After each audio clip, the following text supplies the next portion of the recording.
मुस्ताकिबा हरियाणा के पाठकों को नमस्कार। आज हम चर्चा करेंगे अहिरवाल की राजनीति की। खास तौर पे इसमें चर्चा करेंगे बादशाहपुर से जो भाजपा के उम्मीदवार हैं पूर्व मंत्री राव नरबीर की और उनके बड़े बोलों की।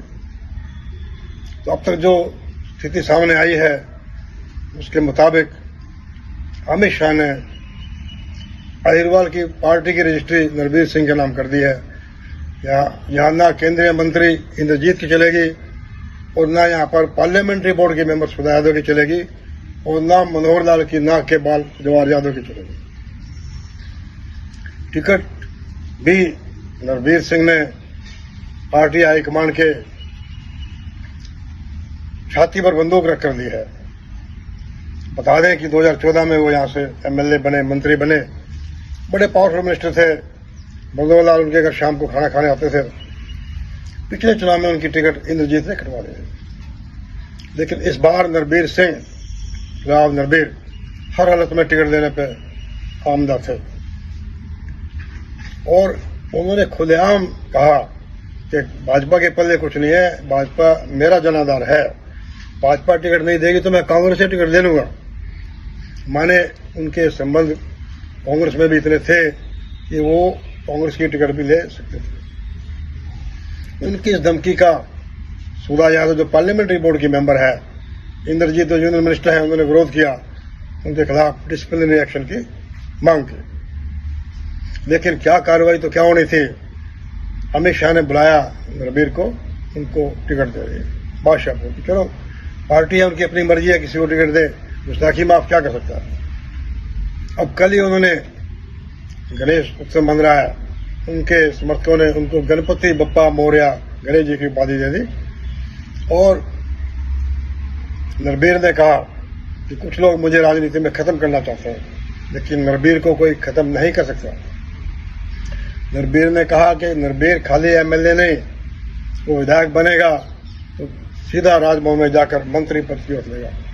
और उनका इतने बड़े बोल हो गए, कहने लगे चीफ सेक्रेटरी खुद उठकर आएगा, मेरे को सलाम करेगा। भाई पहली बात तो वो भाजपा के विधायक बनेंगे, बीजेपी की सरकार बन रही है नहीं तभी मंत्री बनेंगे ना।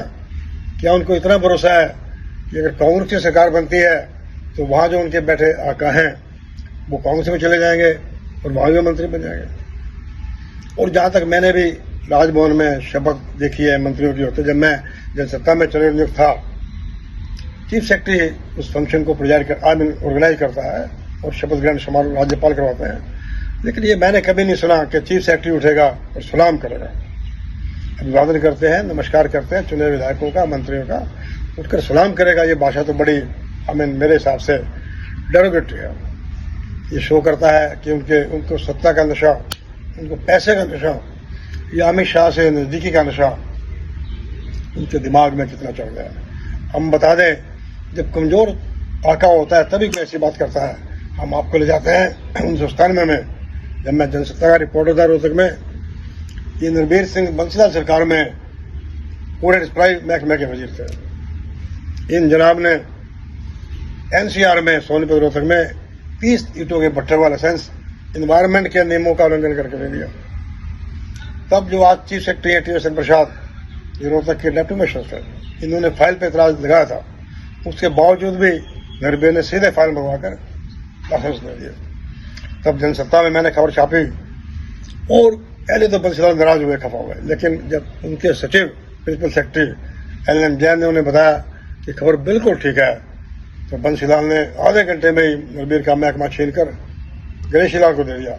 बस चूंकि अब बीजेपी कमजोर है, उसको लगता है कि हरियाणा में उसके हालात बड़े खराब हैं, इसलिए वो नरबीर के आगे नतमस्तक हो गए हैं। इसी सीट से जवाहर यादव भी, जो मनोहर लाल के खास दावेदार थे, उन्होंने अपना रुझान भी शुरू कर दिया था, लेकिन उन्होंने तो सरेंडर कर दिया। न सुधा की चली, न इंद्रजीत की चली, भाजपा की अहिरवाल की राजनीतिक रजिस्ट्री अमित शाह ने कर दी नरबीर के नाम। और नरबीर अब कह रहे हैं कि अमित शाह मेरे लिए जनसभा करने भी आएंगे। नमस्कार।